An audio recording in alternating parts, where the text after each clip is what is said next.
खबर आपकी, मुद्दे आपके, हर खबर का आप पर असर, जन गण के मन की बात, सबसे बड़ी टक्कर, आर पार, सिर्फ 5/7 पर।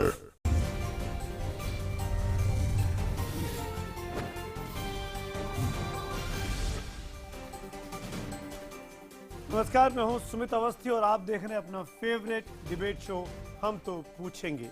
आप सबका स्वागत है। बीजेपी का सपना है कि हिंदुस्तान कांग्रेस मुक्त बन जाए। जी हां, बीजेपी अध्यक्ष अमित शाह जोर शोर से कई बार ऐलान कर चुके हैं कि जल्द ही देश को वो कांग्रेस मुक्त कर देंगे। क्या क्या बीजेपी अपने इस सपने को पूरा करने के चक्कर में एक के बाद एक क्या गलत कदम उठा रही है? क्या वो संवैधानिक मर्यादाओं का भी ख्याल नहीं रख पा रही? उत्तराखंड के बाद भारतीय जनता पार्टी को आज सुप्रीम कोर्ट से एक और बड़ा झटका मिला है अरुणाचल प्रदेश के मामले में। अरुणाचल प्रदेश में भी राष्ट्रपति शासन लगाया गया था। कांग्रेस की चुनी हुई सरकार को हटाकर आज देश की सर्वोच्च अदालत यानी सुप्रीम कोर्ट की संविधान पीठ ने अरुणाचल प्रदेश में फिर से कांग्रेस की सरकार बहाल करने का ऐलान किया है। फिलहाल वहां पर बीजेपी के समर्थन से कांग्रेस के बागियों की सरकार चल रही है। हालांकि बीजेपी संविधान पीठ के 5 जजों के इस फैसले को विचित्र करार दे रही है। बीजेपी का तर्क है कि जिनके पास बहुमत है वो अब विपक्ष में बैठेंगे और जो अल्पमत में है सुप्रीम कोर्ट उनको सत्ता सौंप रहा है। उसके इस पक्ष में अपने कई तर्क और भी सुनाए, लेकिन फिलहाल तो सवाल ये कि आखिरकार केंद्र सरकार के फैसले पर, राज्यपाल के फैसले पर क्यों इतना सख्त रवैया सुप्रीम कोर्ट को अपनाना पड़ा। इसी मुद्दे पर बड़ी बहस, लेकिन उसके पहले दिन भर आज सुप्रीम कोर्ट से लेकर राजनीतिक गलियारों की गहमागहमी पर एक नजर। हम तो पूछेंगे में अगले 1 घंटे बड़ी बहस। अरुणाचल में फिर एक बार कांग्रेस सरकार।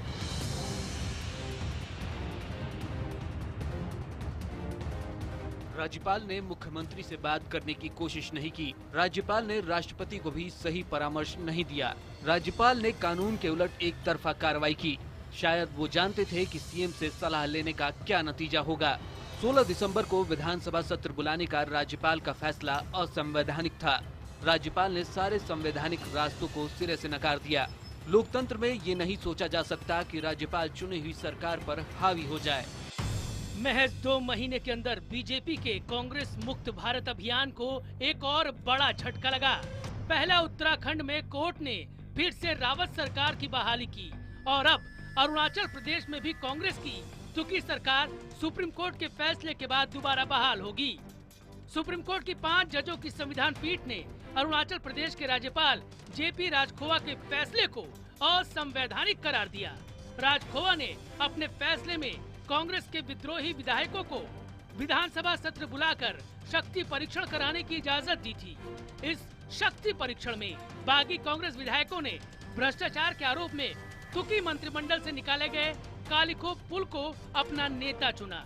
बीजेपी के 11 विधायकों और 2 निर्दलीय के समर्थन से कालिखो अरुणाचल के मुख्यमंत्री भी बन गए। लेकिन अब सुप्रीम कोर्ट की संविधान पीठ के फैसले के बाद राज्य में 15 दिसंबर 2015 के पहले की स्थिति बरकरार हो जाएगी, यानी नाबाम तुकी सीएम बने रहेंगे। हालांकि अभी भी उन्हें बहुमत साबित करना होगा। जो लोग नाराज होंगे उन सब से बात करेंगे आप वापस जाने के बाद? सबको बात कर रहा है, सबको टच में है, सबको टच में है, बातचीत हो रहा है और वो सब कांग्रेस में रहना चाहते हैं। हम मांग करते हैं कि जो भी केंद्र के मंत्री इस निर्णय में शामिल थे,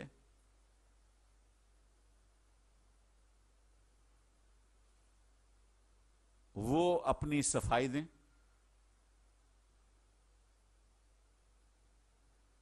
और अपोलोजाइज भी करें।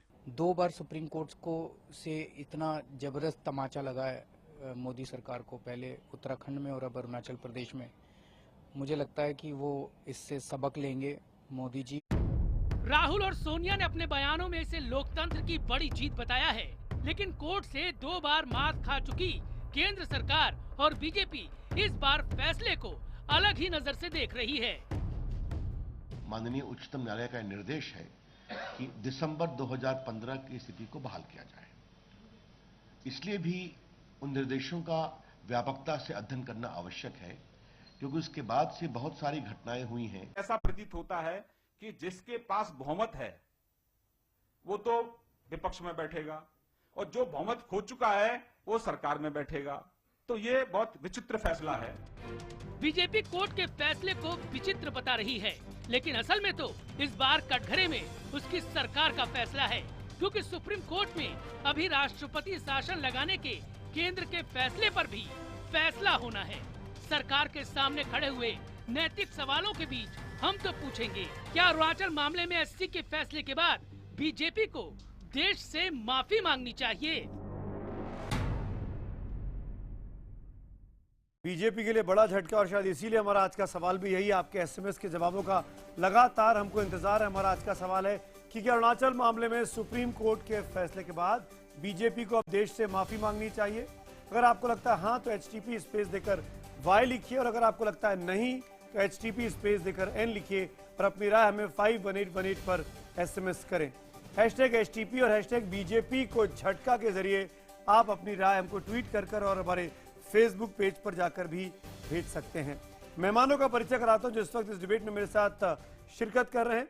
बड़ा पैनल जो इस वक्त हमारे साथ मौजूद है उसमें भारतीय जनता पार्टी के प्रवक्ता संबित पात्रा, जिनका काम आज ज्यादा मुश्किल होने वाला है, उनको डिफेंड करना है इस पूरे मामले पर भारतीय जनता पार्टी के सुप्रीम कोर्ट के फैसले के बाद पार्टी के रुख को।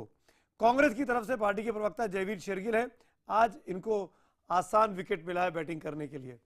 कांग्रेस के इसके साथ साथ वरिष्ठ पत्रकार नीलांजन मुखोपाध्याय मेरे साथ स्टूडियो में हैं। हमारे साथ जेडीयू के वरिष्ठ नेता केसी त्यागी जी हैं। हमारे साथ सुप्रीम कोर्ट की वकील ऐश्वर्या भाटी जी हैं। सुप्रीम कोर्ट के एक और वरिष्ठ वकील विवेक तनखा साहब हैं, जो कि कांग्रेस की तरफ से कहेंगे, और ऐश्वर्या जी बैटिंग करेंगी बीजेपी की तरफ से। दो वकील, दो चेहरे, दो अलग अलग पार्टियों के। आप सबका इस डिबेट में स्वागत है। लेकिन सबसे पहले संबित पात्रा, ये डिबेट को मैं किसी और तरफ ले जाऊंगा। इस पहले सवाल का जवाब अगर आप ईमानदारी से दे दे तो बहुत आसान होता है किसी पर लांछन लगा देना, और बहुत मुश्किल होता है अपनी गलती को पब्लिकली स्वीकार कर लेना। आज मौका है आपके पास, आप कहिए, आप माफी मांगिए, और इस डिबेट को हम किसी और रुख की तरफ कर देंगे। माफी मांगेंगे आप? देखिए पहले तो मैं पैनल में सबको नमस्ते करता हूं, और खास करके जो लॉयर्स बैठे हैं। वैसे तो मैं डॉक्टर हूं, मगर आज मैं लॉयर के कपड़े में भी हूं, तो मुझे थोड़ा सा कुछ लीगल पॉइंट यहां रखने दीजिए, फिर हम देखते हैं कि माफी मांगना है नहीं मांगना है, उस पर चर्चा करेंगे। अभी तक मैंने वो 300 पेज के पूरे जजमेंट को पढ़ा नहीं है, मगर 50-60 पेज मैंने पढ़ा है। एक बहुत महत्वपूर्ण बात मैं कहूंगा, विवेक तनखा जी बुद्धिमान व्यक्ति है, बैठे हैं, मैं उनसे उत्तर चाहूंगा। देखिए, जो सुप्रीम कोर्ट ने किया है, बेसिकली उन्होंने स्ट्राइक डाउन किया है गवर्नर के 9/12/2015 के उस नोट को, जिसमें कि गवर्नर ने सेशन को प्रीपोन किया था जनवरी 2016 से दिसंबर 2015 को। बिल्कुल ठीक। क्यों प्रीपोन किया था गवर्नर ने? सुप्रीम कोर्ट खुद मानती है प्रीपोन इसलिए किया था क्योंकि जो कांग्रेस लेजिस्लेटर पार्टी के चीफ व्हिप है, उन्होंने 7/12/2015 को सबमिट किया कि 14 लोगों को डिस्क्वालीफाई कर दीजिए। इसलिए गवर्नर ने 9 तारीख को एक लेटर जारी किया और कहा कि देखिए, स्पीकर पहले अपने पोजीशन के बारे में, क्योंकि स्पीकर के ऊपर भी नोटिस है कि स्पीकर चैलेंज्ड है, उनको हटाना है, पहले वो अपने पे निर्णय ले और उसके बाद वो डिस्क्वालिफिकेशन पे नोटिस ले। सबसे बड़ी बात है पेज 198, आप उस जजमेंट के 198 को देख लीजिए। बिल्कुल हूबहू यही सुप्रीम कोर्ट कहता है कि स्पीकर की प्रोप्राइटी पे क्वेश्चन उठाते हैं हम। स्पीकर गलत थे। नबम रेबिया जो कि स्पीकर हैं और भाई भी हैं नबम टुकी के, वो सरासर गलत थे, क्योंकि पहले उनको अपना पोजीशन ठीक करना चाहिए था। जो रिजोल्यूशन 19 नवंबर 2015 को एमएलए 13 एमएलए ने सबमिट किया था कि स्पीकर को हटाया जाए, स्पीकर को पहली सुनवाई उस पे करनी थी, बाद में 7 दिसंबर वाली बात को उसने लेनी थी। मगर गवर्नर की बात को उन्होंने खारिज सिर्फ इसलिए की क्योंकि this is not with in the discretion of governor. Governor का इंटेंशन तो ठीक था, मगर वो डिस्क्रिशनरी पावर नहीं था। तो जो हम कह रहे थे कि स्पीकर गलत था, वही बहुत अच्छा कहा शुरुआत में कि आप डॉक्टर हैं, वकील नहीं हैं। और मेरे ख्याल से आपके वकीलों ने ये तमाम तर्क सुप्रीम कोर्ट में दिए होंगे इस हियरिंग के दौरान। जनवरी से जुलाई का मामला आ गया, 6 महीने से मामला चल रहा था। ये सब चीजें सुप्रीम कोर्ट की जजमेंट पढ़ रहा हूं मैं, ये जजमेंट पढ़ रहा हूं। ये सब चीजें सुप्रीम कोर्ट ने एक किनारे रखी। सुप्रीम कोर्ट ने कहा है, और एक बात कही, सुप्रीम कोर्ट ने कहा है कि 15 दिसंबर का स्टेटस कोड बना दिया जाए। आप सुनिए ना, सुप्रीम 15 दिसंबर को क्या स्थिति थी स्टेटस अरुणाचल प्रदेश में? नवाब तुकी थे कि नहीं मुख्यमंत्री? और 15 दिसंबर के बाद से लेके और अभी तक बिल्कुल थे। जिस तरीके से राज्यपाल राजखुआ साहब ने फैसले लिए, उसके ऊपर जो टिप्पणियां की हैं सुप्रीम कोर्ट ने, मैं भी वो पढ़ के एक के बाद एक सुनाऊंगा। और अगर आपको दिक्कत ना हो तो ग्राफिक्स पे भी दिखाऊंगा कि राज्यपाल के कंडक्ट के बारे में क्या क्या कहा आज कोर्ट ने। फिर भी आप ये कहेंगे कि आपको माफी नहीं मांगनी चाहिए? नहीं, देखिए, मैं पूरा विषय टेक्निकल है। मैंने आपको एक बड़ी बात बताई, अभी तक कोई ये डिस्कशन नहीं कर रहा था कि स्पीकर के कंडक्ट के ऊपर, क्योंकि सारा कुछ स्पीकर के इम्प्रोप्राइटी के ऊपर ही बेस्ड था। सुप्रीम कोर्ट ने स्पीकर को लताड़ दिया है। उन्होंने कहा कि गवर्नर को ये इसलिए नहीं करना था क्योंकि आर्टिकल 163 वाइड आर्टिकल 175 इनका भी उल्लंघन होता था। इंटेंशन सही है, मगर उल्लंघन वो अपने अधिकारों का नहीं कर सकते हैं। ठीक है, मगर इंटेंशन तो सही था ना। इंटेंशन हम सबका सही है ना। मैं गवर्नर के लिए नहीं बोल रहा हूं, मैं आप स्पीकर के लिए बोल रहे हैं। जिन लोगों ने ये समर्थन किया कि नवम कोर्ट ने नहीं, मैं जजमेंट पढ़ के बोल रहा हूं जो जजमेंट में लिखा है। इंटेंशन वाज कि स्पीकर को पहले अपनी प्रॉपर्टी स्थापित करनी थी। मैं जयवीर बोलना चाह रहे हैं, बार बार हाथ उठा रहे हैं, मैं आऊंगा उनके पास। लेकिन कुछ चीजें मैं सुप्रीम कोर्ट की जो टिप्पणियां रही वो जरूर दर्शकों की नॉलेज के लिए बताना चाहिए। सुप्रीम कोर्ट ने कहा है आज के अपने फैसले में कि राज्यपाल ने मुख्यमंत्री से बात करने की कोशिश नहीं की। राज्यपाल ने राष्ट्रपति को भी सही परामर्श सलाह नहीं दी। राज्यपाल ने कानून के उलट एक तरफा कार्रवाई की। शायद वो जानते थे कि सीएम से सलाह लेने का क्या नतीजा होगा। सुप्रीम कोर्ट ये भी कहता है आगे, 16 दिसंबर को विधानसभा सत्र बुलाने का राज्यपाल का फैसला असंवैधानिक था। राज्यपाल ने सारे संवैधानिक रास्तों को सिरे से नकार दिया। लोकतंत्र में यह नहीं सोचा जा सकता कि राज्यपाल चुनी हुई सरकार पर हावी हो जाएगा। ये तमाम टिप्पणियां सुप्रीम कोर्ट की हैं। मेरे ख्याल से संबित पात्रा भी मानेंगे। जयवीर शेरगिल आपको जवाब देना चाह रहे थे संबित पात्रा की बात। मैं 10 सेकंड में इसका जवाब 10 सेकंड में चलिए संबित आप बोलिए, फिर उसके बाद जयवीर। मैं 10 सेकंड इस पे बोल दूं। राज्यसभा राज्यपाल हाँ जयवीर जी, सॉरी, मैं इस पे बोल देता हूं क्योंकि ज्यादा अटैक मेरे पे ही हो रहा है। हाँ, राज्यपाल पे आप देखिए, दो स्टेट्स हम डिस्कस कर रहे हैं, उत्तराखंड भी डिस्कस कर रहे हैं और अरुणाचल प्रदेश भी। यहाँ एक्सपर्ट्स बैठे हैं। उत्तराखंड के लिए कहा गया कि उत्तराखंड में राज्यपाल ने बहुत ज्यादा समय दे दिया। अगर थोड़ा कम समय दिया होता तो भारतीय जनता पार्टी की जो वहां जीत हो जाती। और यहां अरुणाचल प्रदेश में कहा जा रहा है राज्यपाल पहले तो बहुत समय था, उसको रिड्यूस प्रीपोन करके कम समय दे दिया। तो एक तरफ आप बोल रहे हैं कि उत्तराखंड में राज्यपाल हमारी बात नहीं मान रहे थे और यहां आप कह रहे हैं कि अरुणाचल प्रदेश में राज्यपाल हमारे डिक्टेशन से काम कर रहे हैं। तो दोनों चीजें तो एक साथ नहीं हो सकती है। इधर राज्यपाल हमारे कहने पे काम करते हैं या नहीं काम करते हैं, ये नहीं, बिल्कुल सुप्रीम कोर्ट पे सुप्रीम कोर्ट पे सवाल नहीं है। सेकंड क्वेश्चन जो है मैंने पॉलिटिकली उत्तर दिया है कि जयवीर सुमेश जी, आज आपके शो पे मैंने कहा कि राज्यपाल हमारे डिस्क्रिप्शन पे डिक्टेशन पे काम नहीं करते हैं। सुमेश जी, आज आपके शो पे हम सब बैटिंग कर रहे हैं पर संबित क्लीन बोल्ड हैं, ये बात होते हैं। 3-4 बातें रखना चाहूंगा। सबसे पहले जो आज ये तथ्य रखे जा रहे हैं, दलीलें दी जा रही हैं, सारी बात का निचोड़ ये है कि कांग्रेस सरकार वापस एक पावर में आ गई है। 15 दिसंबर का स्टेटस को है, पहला। दूसरा, आज सुप्रीम कोर्ट ने अपने न्याय से हमारे लोकतंत्र को इनके तानाशाही और अहंकारी रवैये से बचाया है। मुझे लगता है एक सीधा सीधा कड़ा संदेश क्या है प्रधानमंत्री को और मोदी सरकार को कि अपनी सत्ता की भूख मिटाने के लिए वो जो संविधान की लक्ष्मण रेखा है उसको लांघ नहीं सकते। दूसरी अहम बात यह है, राज्यपाल को भी बहुत कड़ा संदेश और चेतावनी गई है। मैंने आपको टोका नहीं संबित मेरे मित्र, अभी शो बाकी है। राज्यपाल की गई है कि आपका केवल एक धर्म है, संविधान की पालना करना। आप सरकार की कठपुतली बनके नहीं काम कर सकते। और अब आ जाता हूं मेरे मित्र संबित, जो बार बार कह रहे हैं डिस्क्रिशन पावर है। क्या यह सच नहीं है कि 9 दिसंबर 2015 का जो संदेश गया उसमें केंद्रीय सरकार की कोई भाग नहीं था, साझेदारी थी। पूरा जश्न मना रहे थे जब गवर्नर और इनकी सरकार बनी। जब गवर्नर रिपोर्ट आई कैबिनेट डिसीजन, कैबिनेट की एडवाइस गई प्रेसिडेंट ऑफ इंडिया को, अगर ये इतने ही सही हैं तब उसको टोक सकते थे। नहीं, आप आर्टिकल 175 की मर्यादा लांघ रहे हैं, आप आर्टिकल 174 के अगेंस्ट जा रहे हैं, आप आर्टिकल 163 के अगेंस्ट। तब इन्होंने पूरा गवर्नर का साथ दिया और प्रेसिडेंट रूल भी किया। और आज जब निर्णय आ गया है, इनका पर्दाफाश हो गया है कि किस तरह उत्तराखंड और अरुणाचल में एक मोडस ऑपरेंडी बैकडोर एंट्री करना चाहते थे, अब हाथ खड़े कर दिए। नहीं, ये तो गवर्नर की बात है। अब प्रेस कॉन्फ्रेंस करते हैं सुमित जी 5 बजे, उसमें क्या बात उठाई जाती है? सवाल पूछते हैं कोर्ट को, कहते हैं क्या यह निर्णय लोकतंत्र को मजबूत कर रहा है या कमजोर कर रहा है? मुझे आश्चर्य है इस बात पे। आज 3 महीने में दूसरा बड़ा झटका लगा है। भारतीय जनता पार्टी जरूर मायूस है क्योंकि लोकतंत्र मुस्कुरा रहा है, और आज भी अब सुप्रीम कोर्ट को पूछ रहे हैं कि आपका फैसला कमजोर कर रहा है क्या? अरे भाई, मैं आपको पूछना चाहता हूं, हरियाणा में लॉ एंड ऑर्डर फेल हो गया, आपने प्रेसिडेंट रूल शब्द भी नहीं निकाला मुंह में, दिन दहाड़े बलात्कार हो रहे थे, जम्मू कश्मीर में हो रहे थे, उत्तराखंड और अरुणाचल में मौका खुद बनाया, उस पर चौका मारने की तैयारी कर दी। अगर आप इतने ही ठीक हैं, संविधान की इतनी ही चिंता है, तो हरियाणा और जेएनके में क्यों भूल गए? संबित में आता हूं, केसी त्यागी आपका रिएक्शन ले लूं। त्यागी साहब, क्या मैं आऊंगा? संबित जी आऊंगा। त्यागी जी बोलना चाह रहे हैं। त्यागी जी, क्या भारतीय जनता पार्टी को इस पूरे प्रकरण के बाद पहले उत्तराखंड और अरुणाचल प्रदेश, क्या देश से माफी मांगनी चाहिए जो कांग्रेस ने डिमांड की है आज?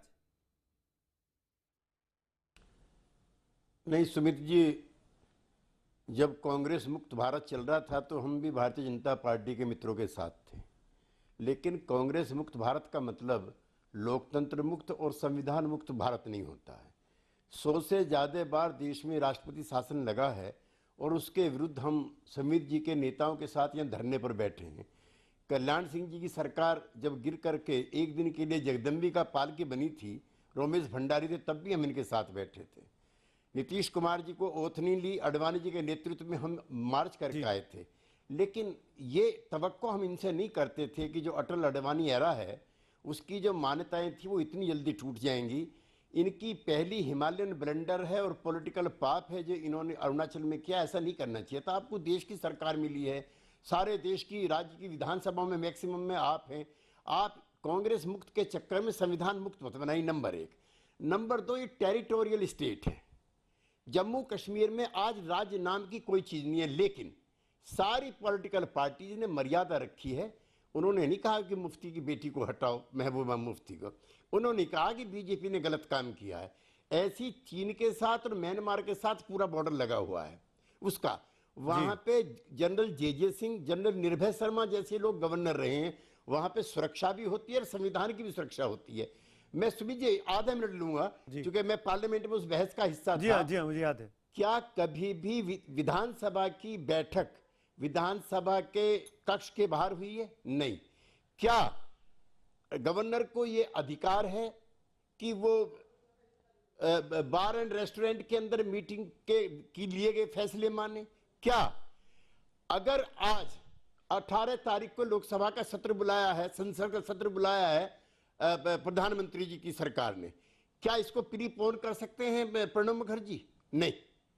क्या प्रणब मुखर्जी ये तय कर सकते हैं कि स्पीकर महोदया ये एजेंडा पहले लेंगी? बिल्कुल ठीक। डिप्टी स्पीकर के खिलाफ भी, स्पीकर के खिलाफ, दोनों के खिलाफ समित भाई नॉन कॉन्फिडेंस आए हुए हैं, लेकिन पहला डिप्टी स्पीकर के खिलाफ आया हुआ है। तो ये संविधान, ये सुमित जी बहुत बारीक चीज है, क्योंकि मैं मेंबर वहां रहा हूं, इसलिए मैं आपसे कह रहा हूं। त्यागी जी, वहां का त्यागी जी, एक चीज मैं आपसे जानना चाहता हूं। सेकंड, आपने बहुत इंपॉर्टेंट बातें की, एक चीज आप ही से जानना चाहता हूं। ऐसा भी कभी नहीं हुआ कि विधानसभा सत्र बुलाया गया हो और एक पक्ष जाके अपना ताला लगा दे वहां पे और अपना कब्जा कर ले? ये भी तो सच्चाई है। देखिए कांग्रेस पार्टी की गलतियों को आप संविधान की गलतियों में नहीं बदल सकते जी।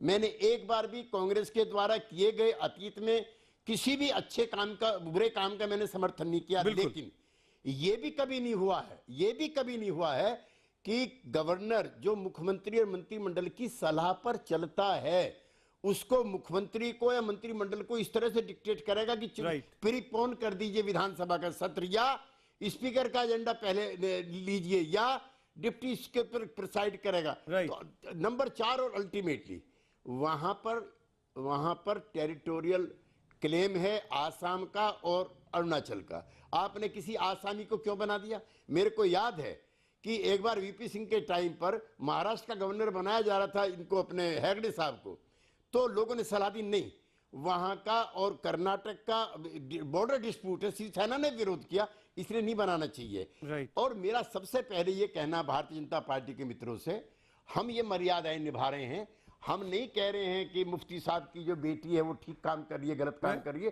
क्योंकि राष्ट्र से जुड़े हुए मामले हैं, वो भी राष्ट्र की सुरक्षा से जुड़ा हुआ था और संविधान से भी। संबित जी जवाब दीजिए, फिर लॉयर्स के पास। संबित जी जवाब दीजिए। सुमित जी देखिए, धन्यवाद है कि आप मुफ्ती जी की बेटी के ऊपर और कश्मीर की सरकार के ऊपर आवाज नहीं उठा रहे हैं, मगर 10 बार ये कह के कि आवाज नहीं उठा रहे हैं, आपने 10 बार आवाज उठा दी है। दूसरी बड़ी बात है कि मुझे खेद हुआ, आप बहुत सीनियर हैं, मैं आपकी बहुत इज्जत करता हूं, मगर गवर्नर के प्रदेश असमिया हैं, वो उड़िया हैं, वो बंगाली हैं, वो बिहारी है, आप उनके टैलेंट को देखिए। किसी भी गवर्नर के किस राज्य से वे आते हैं ये देखना उचित टैलेंट तो देखिए। तीसरी बड़ी बात देखिए, बार बार कहा जा रहा है कि हम माफी मांगे। मैं आपको एक छोटा उदाहरण, उनका टैलेंट एक सेकंड मैं एक छोटा उदाहरण आपको देता हूं। बिहार के राज्य से हमारे बड़े नेता केसी त्यागी जी आते हैं। बिहार में क्या हुआ, गवर्नर रूल अब्दुल कलाम साहब किस प्रकार से रेजिग्नेशन देना चाहते थे, आधी रात उनको रशिया में जगाया गया, वो सब हम जानते हैं। मगर बड़ी बात है जो अभी 4 महीने पहले एचआर भारद्वाज जो उनके ही लॉ मिनिस्टर थे, उन्होंने खुलासा किया। उन्होंने कहा जब जजमेंट सुप्रीम कोर्ट का एडवर्स जजमेंट आने वाला था, तब सोनिया जी के कहने पर मुझे मनमोहन सिंह ने चीफ जस्टिस ऑफ इंडिया के घर में भेजा कि जाके आप जजमेंट खरीदिए, आप चीफ जस्टिस ऑफ इंडिया को इन्फ्लुएंस करिए कि किसी भी कीमत पर कांग्रेस के खिलाफ एडवर्स जजमेंट ना दे। आप बताइए, माफी मांगा इन्होंने?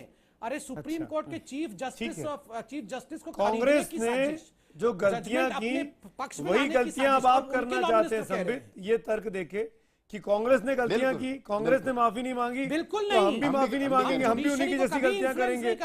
संबित, कांग्रेस कहां पे खड़ी हमने देखा, 204 205 से 44 पे आ गई।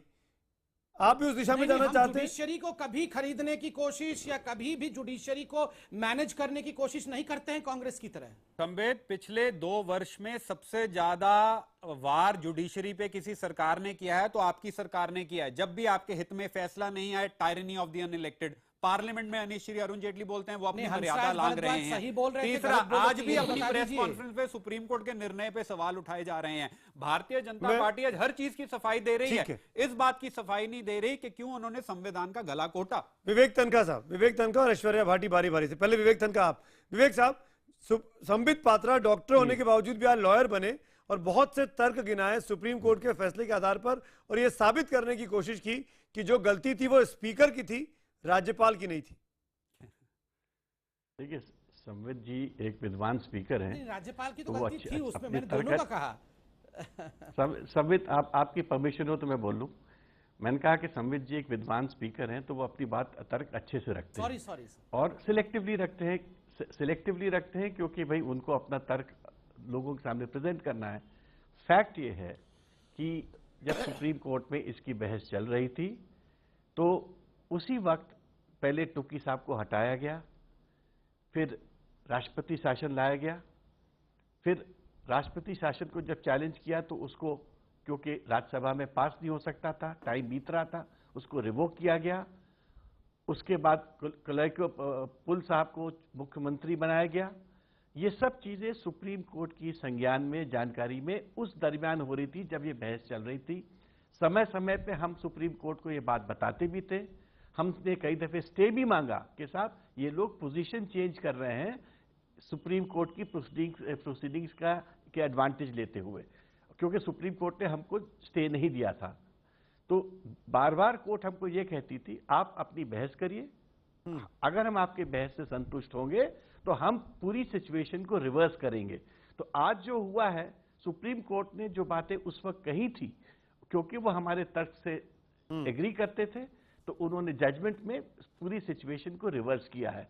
तो आज अगर बीजेपी ये कहती है कि कुछ ऐसे डेवलपमेंट्स सुप्रीम कोर्ट ने नहीं देखे, वो गलत बात है, क्योंकि ये कोई नया डेवलपमेंट नहीं है, ये सब पुराने डेवलपमेंट हैं जो सुप्रीम कोर्ट के संज्ञान में थे, और सुप्रीम कोर्ट ने सब कुछ जान के ये जजमेंट दिया है, क्योंकि उनको लगा कि दिस वाज अ केस जहां कॉन्स्टिट्यूशन का ग्रॉस वायलेशन हुआ है at the behest of the governor, and governor is agent of the central government or the president.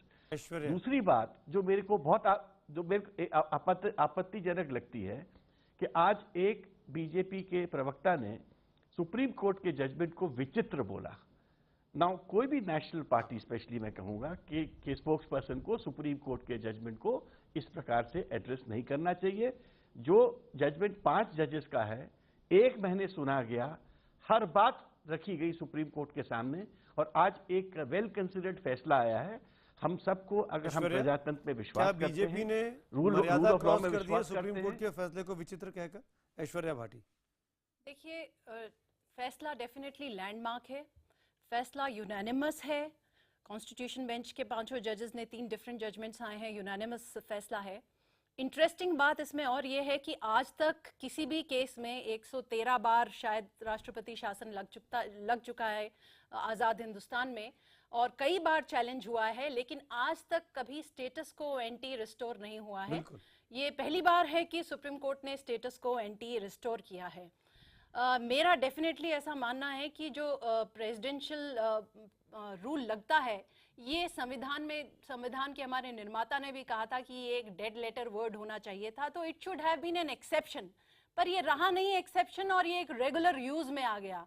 अब पॉलिटिक्स तो इसमें जितनी हो रही है वो तो obviously it's a political issue, so it will entail a lot of politics, पर बड़े सारे क्वेश्चंस उठते हैं on the constitutional functionaries, right from the governor to speaker. जैसे आपने बोला कि ताला लग जाना उस पे, असेंबली का सेशन होना होटल में होना, और विप जारी होना, प्रीपोन होना, पोस्टपोन होना, ये बहुत सीरियस इश्यूज हैं। I think everyone should get a lesson from this कि प्रेसिडेंशियल रूल लगाना एक एबरेशन ही रहना चाहिए, एक एक्सेप्शन ही रहना चाहिए, and it should not become a norm, और लाइटली तो बिल्कुल ही नहीं लगना चाहिए। बहुत ऑनेस्टली बात कर रही है ऐश्वर्या, इसलिए दोबारा आपसे एम्फसाइज करके पूछ रहा हूँ, सुप्रीम कोर्ट के फैसले को विचित्र कहना ये सही है या बीजेपी ने मर्यादा क्रॉस की है? देखिए, ये मैं नहीं कहूंगी कि मर्यादा क्रॉस करी है कि नहीं करी है। सुप्रीम कोर्ट के जजमेंट का इंटेलेक्चुअली अगर आप व्याख्या करने का या क्रिटिसाइज भी करते हैं तो ये परमिसिबल है with in the constitutional parameters, पर ये डेफिनेटली एक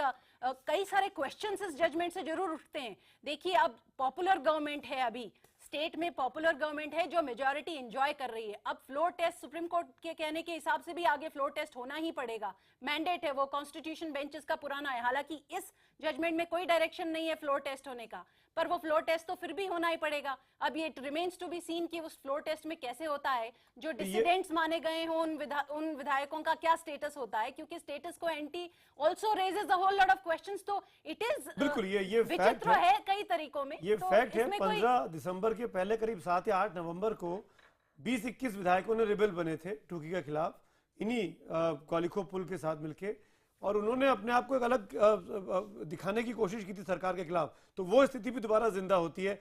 निरंजन सर, मेरा आपसे सवाल है, इस पूरी परिस्थिति में हम सब जानते हैं कि एसआर बोम्मई केस का जो फैसला आया सुप्रीम कोर्ट का, बहुत साफ कहा गया कि जो कुछ फैसला होना शक्ति परीक्षण का वो फ्लोर ऑफ द हाउस पे होना चाहिए। वहां तय होगा कि नंबर है या नंबर नहीं है किसी भी व्यक्ति के पास। लेकिन यहाँ पे तो फ्लोर ही चेंज हो गया, यहाँ पे तो बैंक्वेट हॉल फ्लोर हो गया, और वहां मेजोरिटी मिल गई और वहां सरकार बन गई, और नई सरकार ने शपथ भी ले ली और वो काम भी कर रही है आज की तारीख में। इन परिस्थितियों में जो कुछ आज हुआ, क्या भारतीय जनता पार्टी के लिए कोई सबक है कि नहीं है?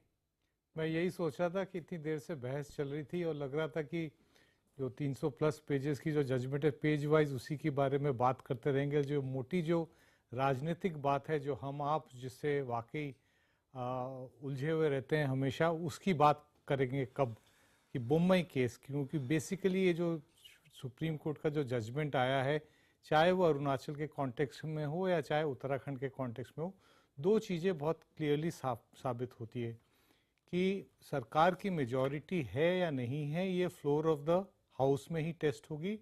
और दूसरी बात ये कि मतलब बेसिकली मैदान वो है। और दूसरी जो बात जो आज के जो जजमेंट में है कि स्पीकर का जो टेरिटोरियल राइट है, किस तरह से उसको चलाना है, वो अनचैलेंज है। वो चाहे गवर्नर हो या कोई और व्यक्ति हो, वो उसको नहीं, अपने पावर को नहीं ले सकता है।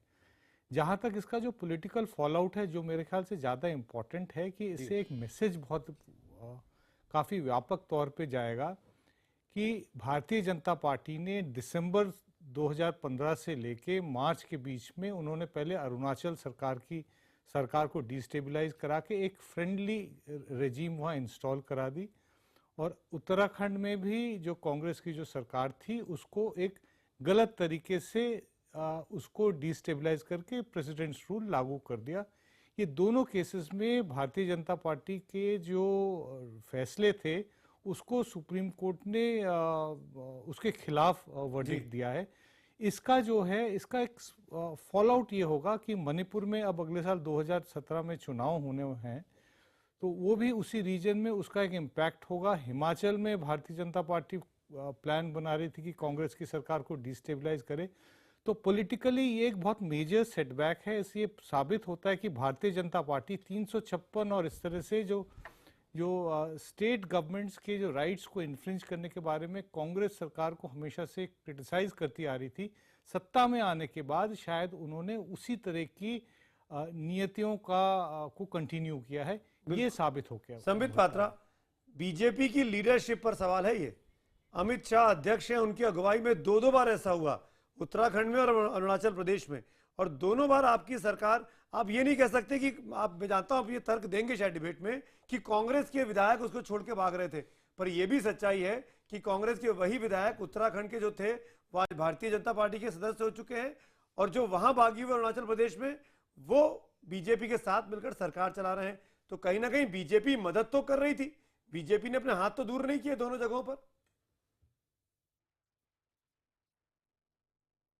देखिए, मैं आपको जरा करेक्ट करूं, कॉन्ट्ररी टू जो आपने कहा कि भारतीय जनता पार्टी के लीडरशिप पर सवाल उठता है, कॉन्ट्ररी टू दैट कांग्रेस की लीडरशिप पर सवाल उठता है कि वो अपने फ्लॉक्स को, अपने नेताओं को एक साथ बांध के रखने में असक्षम हैं, चाहे उत्तराखंड हो या अरुणाचल प्रदेश हो। आप अरुणाचल प्रदेश में देखिए, 21 एमएलए कांग्रेस के वो कट के 47 से अलग हो जाते हैं, और जब पुल साहब के लिए वोटिंग होती है तो 30 एमएलए अलग हो जाते हैं। और दूसरी बात है, आपको यहां भी करेक्ट कर दूं कि वो बीजेपी के साथ मिलकर सरकार नहीं चला रहे हैं। बीजेपी तो बाहर से 11 एमएलए हमारे बाहर से समर्थन दे रहे हैं। वो पीपीए पार्टी बन चुकी है, अब वो अब अलग पार्टी बन चुकी है, पीपीए पार्टी कहलाती है, वो अपनी सरकार चला रही है। ना तो वो मुख्यमंत्री भारतीय जनता पार्टी का है, ना वो विधायक भारतीय जनता पार्टी के हैं। सवाल कांग्रेस की लीडरशिप पे है। और याद करिए, उत्तरांचल में भी, उत्तराखंड में भी अगर स्टिंग ऑपरेशन हुआ था, पैसा लेन देन की बात हुई थी, तो खुद हरीश रावत जी की हुई थी, जिसकी सीबीआई इन्वेस्टिगेशन चल रही है। तो सवाल हम पे जी, राहुल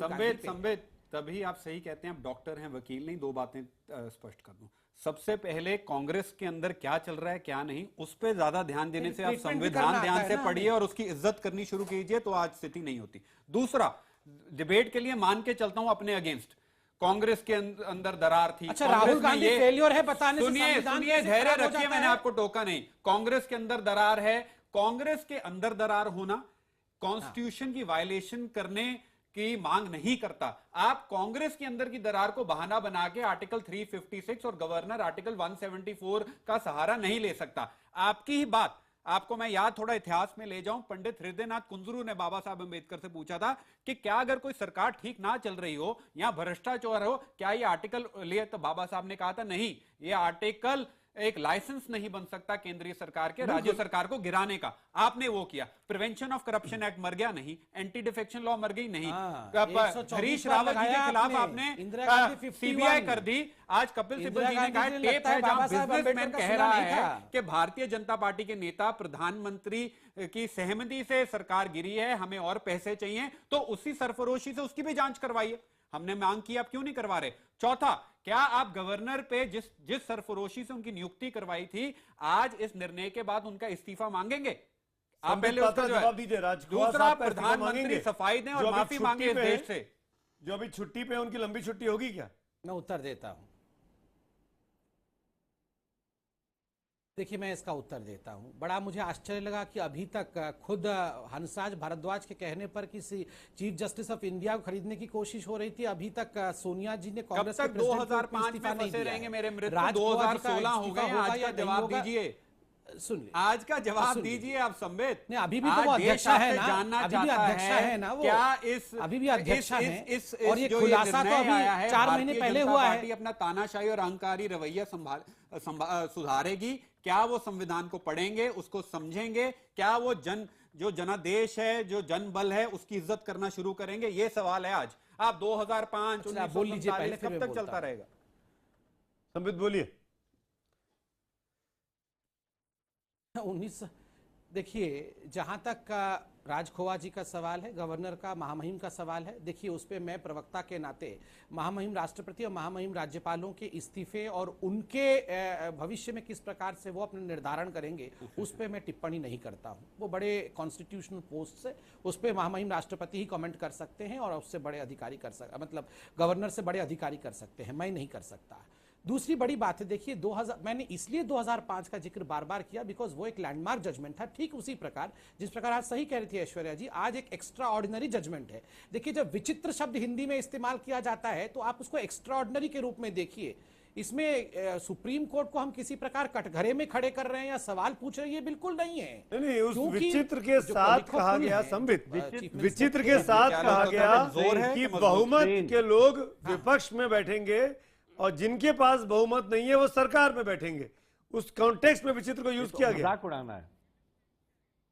और तनखा साहब बोल रहे हैं कि मजाक उड़ाना है सुप्रीम कोर्ट। और समिति इनकी सहमति पूरे बयान को पढ़िए। उस नहीं संबित, आपको मैं याद कराना चाहूंगा, जब ये ऑर्डर पास हुआ था कि formation of the government will be to the outcome of SLP, आपने सहमति दी थी। मैं पूरा कर लूं। सहमति देने के बाद आज आप यू टर्न कर रहे हैं उस बात पे।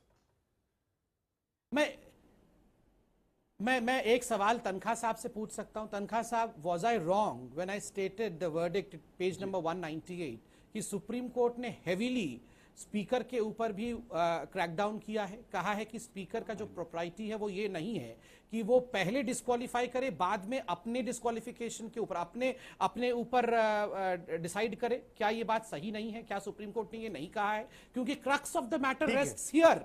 सारा कुछ स्पीकर के इसी आचरण पे ही रेस्ट करता है। गवर्नर के आचरण के ऊपर आप सबने कहा, स्पीकर के आचरण के ऊपर मैं जानना चाहूंगा। तनखा साहब जवाब दीजिए। संबित, जो आप बोल रहे हैं वो कुछ हद तक ठीक है, क्योंकि पैरा 171 एंड 172 में स्पीकर के कंडक्ट पे सुप्रीम कोर्ट ने बातें बोली हैं। बट जो ऑपरेटिव पोर्शन है उसका स्पीकर से कोई संबंध नहीं है। जो ऑपरेटिव पोर्शन है उसका गवर्नर से संबंध है, गवर्नर के एक्शन से संबंध है, असेंबली के एक्शन से संबंधित है, और उसमें स्टेटस को एंटी का डायरेक्शन है। तो आप जो बात बोल रहे हो, यस इट इज करेक्ट कि स्पीकर को कैसे कंडक्ट करना चाहिए when his removal is in question, you are right. वो तब सुप्रीम कोर्ट ने कहा है उस वक्त स्पीकर को ऐसे डिस्क्वालिफिकेशन के मैटर्स को टेकअप नहीं करना चाहिए। बट वो रिमार्क का फाइनल जजमेंट से कोई संबंध नहीं है। That is a remark which will be kept in mind future actions पे। राइट। लेकिन संबित, आपने उस बात का जवाब दिया कि जो बात केसी त्यागी जी ने कही कि अगर राष्ट्रपति आज चाहे कि वो प्रीपोन कर ले मॉनसून सेशन को, तो क्या ये संभव है? राष्ट्रपति अगर चाहे तो सरकार कर लेगी?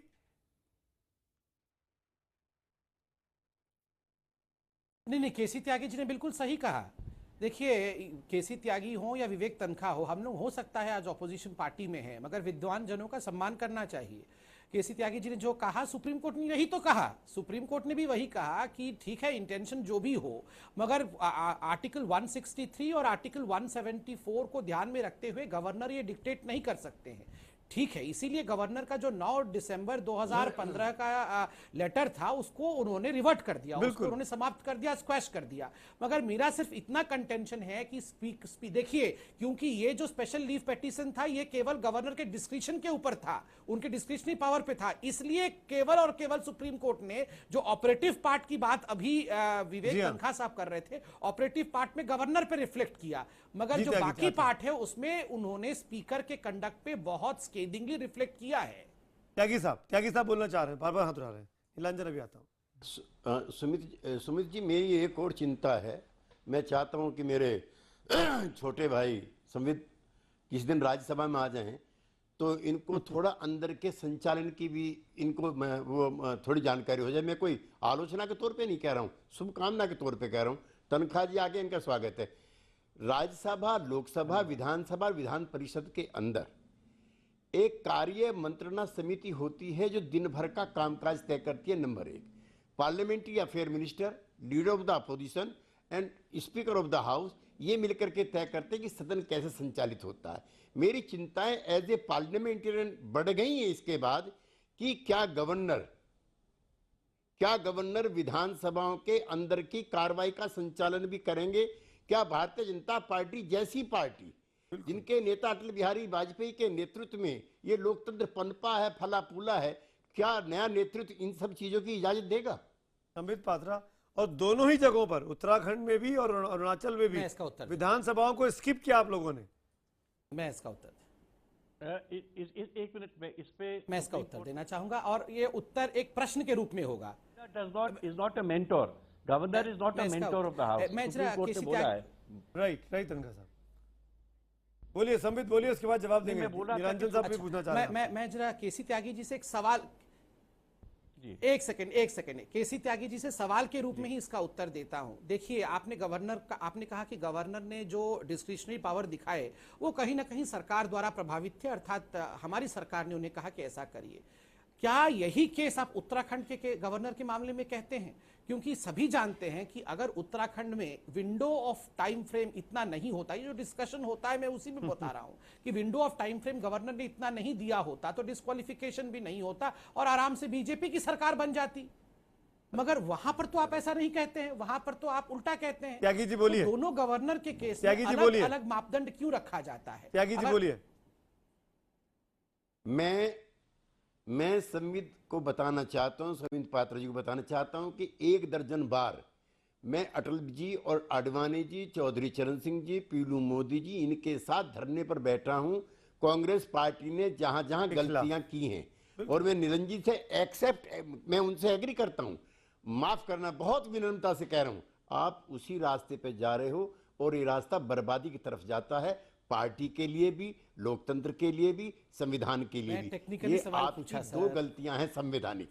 नहीं, टेक्निकल में मत चाहिए संबित। आप भी जानते हैं कि पॉलिटिक्स जो है वो परसेप्शन पे बहुत ज्यादा निर्भर करती है, और परसेप्शन ऐसे ही खराब होते हैं। नीलांजन देखिए, एक जो बात संबित जी ने जो उठाई थी उसके बारे में बात की कि कांग्रेस को अपने गिरेबान में झांक के देखना चाहिए कि आखिरकार उनसे सरकार नहीं चल रही थी, चाहे वो अरुणाचल का हो, चाहे वो उत्तराखंड का हो, कि उसके खिलाफ रिबेलियन हो रहा था और वो अपने आप को, अपनी जो लेजिस्लेटिव स्ट्रेंथ है उसको मैनेज नहीं कर पा रहे थे। ये एक बिल्कुल अलग चीज़ है कि कांग्रेस लीडरशिप अपनी तरह से अपने हाउस को मैनेज करने में पूरी तरह से नाकाम रही। लेकिन बात जो फिर आ जाती है कि ये साफ तय होना कि सरकार की मेजॉरिटी है या नहीं है, वो कहाँ तय होगी और कौन तय करेगा? क्या गवर्नर खुद किसी पार्टी के अंदर एक इंटरनल झगड़ा चल रहा है उसके अंदर घुस जाएंगे? क्या हर दिन गवर्नर बोलेंगे सब आप हाउस में घुसने के पहले आप लिस्ट लाइए मेरे सामने, अगर आपके पास मेजॉरिटी है, अगर आप मेरे को कन्विंस कर सकते तभी आप जा सकते हैं, वरना आप नहीं जा सकते। आपको इन चीज़ों के ऊपर बात करनी होगी। त्यागी जी ने बिल्कुल सही कहा कि एक लेजिस्लेचर की एक इंडिपेंडेंस होती है, उसको कहाँ तक गवर्नर, या अगर हम लोग केंद्र की बात करें तो प्रेसिडेंट को कहाँ तक उसमें उस इंडिपेंडेंस में दाखिल देना चाहिए। तो ये इन चीज़ों के ऊपर बात ना करके सिर्फ ये कहना कि कांग्रेस अपने हाउस को मैनेज नहीं कर पानी थी, मेरे ख्याल से इस पूरे मुद्दे को डिफ्लेक्ट करने की बात है। पहले तो आप ये देखिए कि अगर मेजॉरिटी जा रही तो हाउस में तय होने दीजिए। अगर आपकी मेजॉरिटी है या फिर अगर कांग्रेस की मेजॉरिटी नहीं है तो उनको सरकार को हाउस में गिरने दीजिए। आप क्यों गिराना चाहते हैं? आप क्यों बाहर से उसको इंटरफेयर करना चाहते हैं? मैं सेकंड करूंगा इस बात को। संबित, मैं आप ही से पूछूंगा, जयवीर भी यहाँ बैठे हैं। कांग्रेस ने इस देश में सबसे अधिक वक्त तक शासन किया। कांग्रेस के प्रधानमंत्रियों ने देश में 100 से अधिक बार राष्ट्रपति शासन लगाया। इंदिरा गांधी जी के वक्त में 50 बार लगा।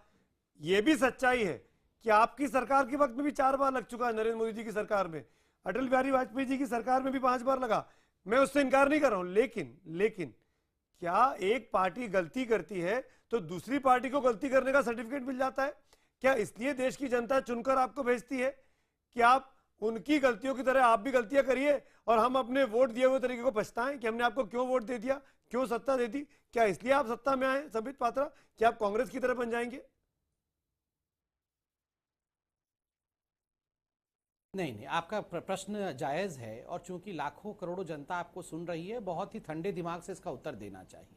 देखिए, मैं बार बार क्यों कहता हूं कि कांग्रेस और हमारा ये जो अरुणाचल प्रदेश का केस है ये अलग है।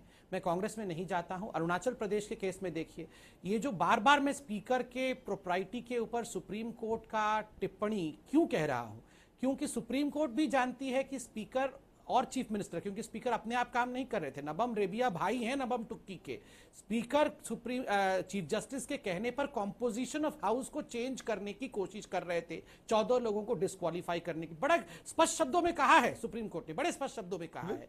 हाँ, गवर्नर उस कॉम्पोजिशन ऑफ हाउस को बनाए रखना चाहते थे कि ठीक रहे, मगर वो शायद जो सुप्रीम कोर्ट ने ठीक कहा है कि वो संविधान के दायरे से बाहर जाके कर रहे थे। मैं केवल इंटेंशन फोकस कर रहा हूं, ठीक है। गवर्नर ने ये क्यों नहीं कहा कि आप हाउस में आइए? गवर्नर ने ये क्यों नहीं सलाह दी गई कि आप शक्ति परीक्षण कराइए? केंद्र की सरकार क्या कर रही थी? प्रधानमंत्री, गृह मंत्री क्या कर रहे थे? राजखुआ साहब किस विचारधारा को रिप्रेजेंट करते हैं? उनको कौन समझाएगा? ये आप इसको हर नहीं आप बताइए ना, चीज को आप प्रधानमंत्री, गृह मंत्री पे क्यों ले जा रहे हैं? ये देखिए, मैं आपको बताता हूं, डिस्क्रिशनरी पावर ऑफ गवर्नर के ऊपर ये एसएलपी था, स्पेशल लीव पिटीशन था, उस पे जजमेंट आया है। ये ना तो प्रेसिडेंट रूल इंपोजिशन, ना प्राइम मिनिस्टर, बिल्कुल ठीक बात है, होम मिनिस्टर पे बिल्कुल ठीक बात है। पूरे केंद्र सरकार को इससे बाहर रखिए। ये केवल और केवल गवर्नर के डिस्क्रिशनरी पावर पे आप केंद्र सरकार को बाहर रखा जा सकता है? मैं सिर्फ इतना ही फोकस कर रहा हूं, जब सुप्रीम कोर्ट संबित, आप बार बार स्पीकर का रोल लेके आ रहे हैं। मैं आपसे गुजारिश करूंगा जस्टिस मदन लोकुर की जजमेंट का पैरा 159 और 160 भी पढ़ लें। That is central to it. Minute सुन लीजिए, मैं आपको रोक नहीं रहा। उसमें लिखा है कि स्पीकर का निर्णय गलत या सही 10th शेड्यूल के अधीन वो मास्टर ऑफ द हाउस हैं, डेप्यूटी स्पीकर भी उनका निर्णय नहीं बदल सकते और गवर्नर। पहली बात। दूसरी बात, मैं आता हूं जी।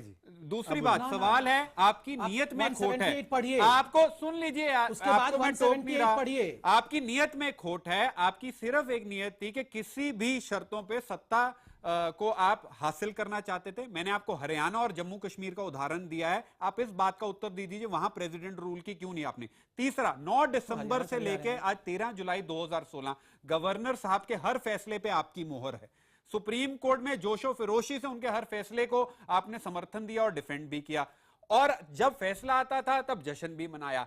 आज गवर्नर की जब रिपोर्ट आई, क्यों केंद्रीय सरकार ने, काउंसिल ऑफ मिनिस्टर्स ने उस पर ऑब्जेक्शन क्यों नहीं लगाई कि आर्टिकल 175 के तहत आप सेशन प्रीपोन नहीं कर सकते और 174 के तहत नहीं कर सकते, ना ही तो आप होटल में जाके फ्लो टेस्ट कर सकते हैं। आप अपने विधायकों को भी समझा सकते थे, क्योंकि जब अच्छा चल रहा था, जीत हो रही थी, तो सब फैसले हमारे, हार हो गई, आज पल्लड़ा झाड़ रहे हैं। तो सुप्रीम कोर्ट के निर्णय में एक कॉन्स्टिट्यूशन की मर्यादा, एक दायरा, आपको एक चेतावनी दी है, कड़ा संदेश दी है। मौका दूंगा। ऐश्वर्या बोलना चाह रही है। ऐश्वर्या, देखिए, मैं सारी पॉलिटिकल डिबेट सुनने के बाद में जो संबित जी बोल रहे हैं उसको एक बार आप लोगों को उसका पर्सपेक्टिव समझाने की कोशिश करती हूँ। जो मुझे समझ आ रहा है कि जो फैसला है इम्पोजिशन ऑफ प्रेसिडेंट रूल गलत था, गवर्नर ने जो किया वो बिल्कुल गलत किया, इसीलिए सुप्रीम कोर्ट ने स्टेटस को एंटी रिस्टोर किया है।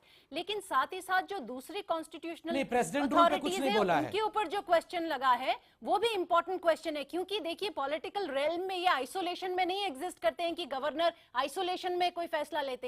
कोई वहां स्पीकर ने कोई फैसला लिया था, उस स्पीकर के फैसले के it was a check and balance, तो वो चेक एंड बैलेंस में वो अपने कॉन्स्टिट्यूशनल पैरामीटर से बाहर गए, वो सुप्रीम कोर्ट की फाइंडिंग है। पर ऐश्वर्या, इस बात का जवाब दीजिए ना, जो बात अभी अभी जयवीर ने कही कि राज्यपाल जो फैसले विरोधी विधायक मान रहे थे, बीजेपी कांग्रेस के बागी मांग रहे थे, वो तमाम चीजें राज्यपाल करते जा रहे थे। केंद्र सरकार ने क्यों नहीं इंटरवीन किया वहां? क्यों बैंक्वेट हॉल में चलने दिया उस 33 सदस्यीय विधानसभा को? और क्यों ये हो गया कि नए मुख्यमंत्री वहां चुन लिए गए और नए मुख्यमंत्री शपथ दिलाई गई? क्यों एक बार भी केंद्र की तरफ से दखल नहीं हुआ इस पूरे मामले में? क्योंकि क्लियर है कि केंद्र सरकार, गवर्नर की जो रिपोर्ट थी कि it amounts to break down of the constitutional machinery, कि जैसे वहां असेंबली में ताला लग गया, जिस तरह से बागी विधायकों को ट्रीट किया जा रहा था। नहीं, भले आज सुप्रीम कोर्ट ने उसको गलत माना हो, but they were satisfied with the governors report.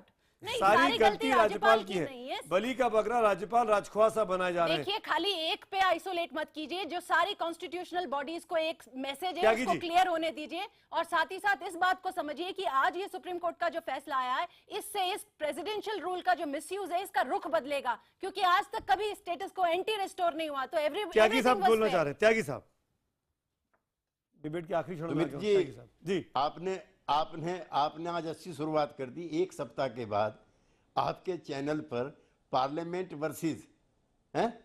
Parliament versus judiciary पे भी बहस होनी है। आखिरी दिन था पार्लियामेंट का, और हमारे मित्र अरुण जेटली उस दिन कह रहे थे कि जीएसटी का एक जज भी होना चाहिए जो इन सब चीजों को वॉच करे। तो उन्होंने कांग्रेस पार्टी को कहा था कि आप जुडिशरी के हाथ में इसको देना चाहते हैं। तो समित बाबू, अब अरुण जेटली जी क्या कहेंगे इस पर? स्वामी जो पार्लियामेंट की सुप्रीमेसी है वो एक अलग इंस्टीट्यूशन है, उस पर अब तनख्वाह जी के लिए प्रॉब्लम होगी, ये वकालत करेंगे वहां पर कि संसद की गरिमा का ध्यान रखेंगे। इसलिए आने वाले समय में संसद का सत्र शुरू होते ही ये बहस होगी, the supremacy of the parliament और the supremacy of the judiciary. चूंकि पार्लियामेंट को जो अधिकार मिले हैं कॉन्स्टिट्यूशन के तहत, और मैं उसमें एक और चीज कहना चाहता हूं, मैं आपके चैनल में बैठा हूं इसलिए डर की वजह से कह रहा हूं, अगर मैं इस समय राज्यसभा में होता तो मैं ये कहता कि स्पीकर को डिक्टेट करने का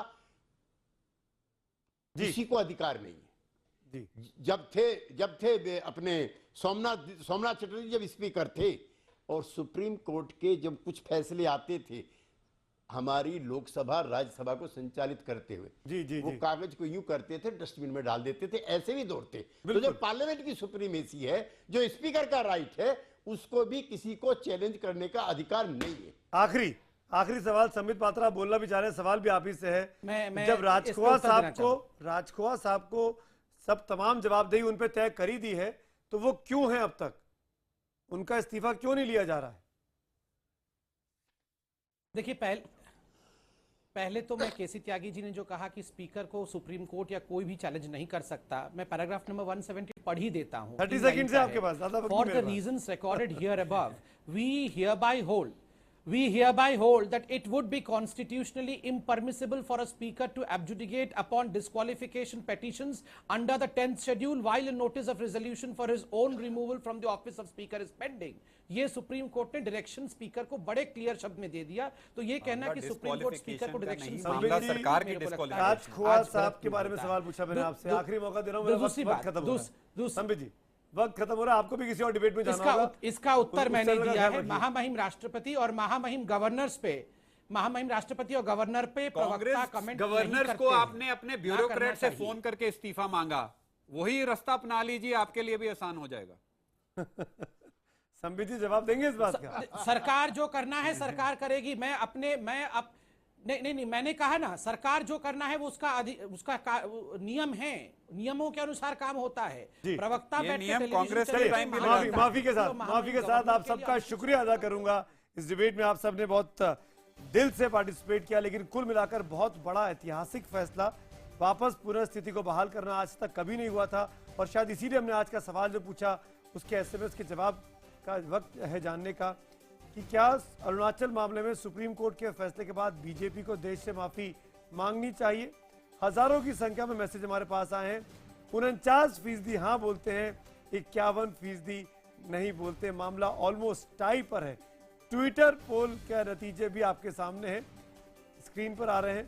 42% बोलते हैं माफी मांगनी चाहिए, 58% बोलते हैं माफी नहीं मांगनी चाहिए। लेकिन अगर यही परिस्थिति अगर मैं आज से 2 साल पहले पोल कर रहा होता तो परिस्थितियां और ज्यादा बीजेपी के पक्ष में होती। कुल मिलाकर शुक्रिया तमाम मेहमानों का इस डिबेट में मेरे साथ आने के लिए। लेकिन आगे इसके जो भी रिपरकशंस होंगे उस पर IBN 7 की नजर रहेगी।